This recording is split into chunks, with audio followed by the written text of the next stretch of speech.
at the European Parliament in Strasbourg, a last-minute debate about the better integration of Roma communities was held last week. The situation of the Roma people is a human crisis. Millions of our fellow EU citizens lead desperate lives on the margins in deep poverty. Meanwhile in Hungary, David from Kosovo takes a break from his job at the European Roma Rights Centre.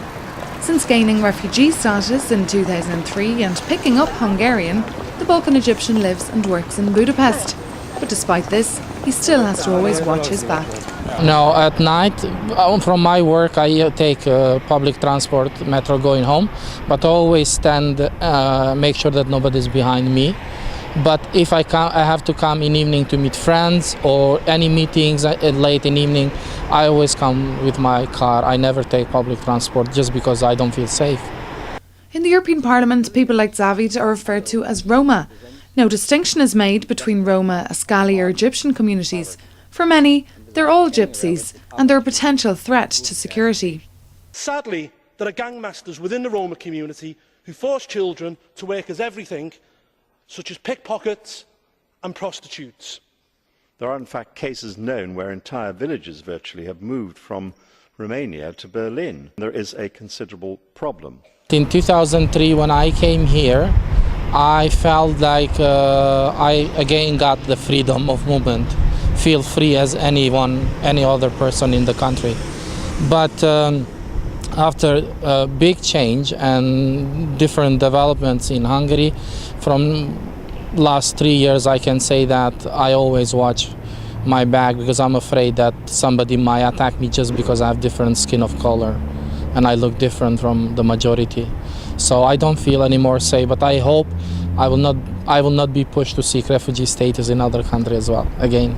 Desideru Gergely is the Executive Director of the European Roma Rights Centre in Budapest. The Romanian lawyer also has Roma roots.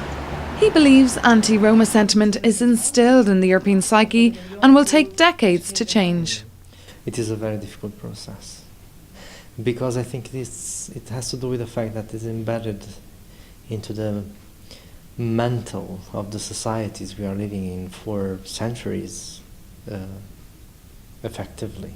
I mean, we know that since the beginning of the presence of the Roma in Europe, they have been perceived as outsiders, as something which is not to be touched. Increase of anti-Roma statements and more. Originally, there was no debate about Roma scheduled this week in Strasbourg. It was the scandal in Sweden that triggered it, when one reporter discovered that over 4,000 Roma, including babies, were in a secret police database. Swedish authorities have since apologised, but the incident has caused alarm, as Sweden always fancied itself as the star pupil on minority rights. For the Swedish Liberal MEP Cecilia Wikström, it's painful to see such a development in her country. She says it's illegal to establish such a register based on ethnicity. She believes it violates the EU Charter of Fundamental Rights. Viviane Reding did not mention Sweden in her discourse. The Commission never comments on national investigations. She expressed her shame, though, on hearing so many anti-Roma comments in the chamber. Roma are human beings. This might not be agreed by everybody in this House, but this is an evidence. Roma are EU citizens, and as this, they have the same rights and the same obligations as other citizens. Since summer 2010, when the forced expulsion of many Roma from France made international headlines, the Commission has been taking Roma rights more seriously. An EU Roma strategy exists, but to the dismay of many NGOs and human rights organisations, it's mostly nice words and not enough action. So far, we don't have any infringement procedure from the European Commission on Roma-related issues in any member states. We do have some let's say, public messages, more or less threatening, some states in terms of initiating procedures. France, yeah, 2010, we had a very strong voice from Reding saying we were looking to start infringement procedures against France, but that didn't happen. There are many countries like Romania, like Italy, like France, like Czech Republic, like Slovakia, where we have instances of discrimination where action can be taken from the part of the European Commission. United in diversity has been the EU's famous slogan since the year 2000. But it seems on Roma integration, most Europeans are united in intolerance and fear. Research from the Open Society once revealed that non-Roma had described Roma people as dishonest, unhygienic, poorly educated and prone to criminality. I mean, the problem I can say is that the people do not really want to build a future with all equal citizens, because if that is the case, then we will not have a discrimination, and every government, every single citizen take as a foundation the Constitution, then everybody will be treated equally. We don't need any special treatments.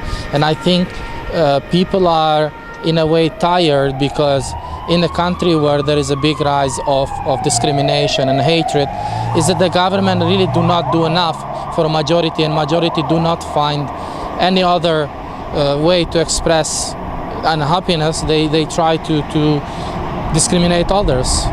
And I think there's a distrust, a much lower trust in governments in terms of how they are dealing in general with economic situations. And I think that the far-right groups are very much playing with these anxieties, because they can shift the discourse, and basically it is extremely easy to look into a scapegoat.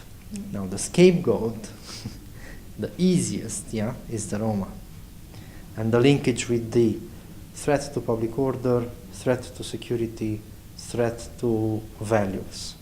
When you have this discourse shifted from the anxieties related to lack of economic measures, high levels of unemployment, and distrust in governance, this is very easily playing into. So as a matter of fact, I think this open agenda on Roma, on particularly anti-Roma, was paying off votes.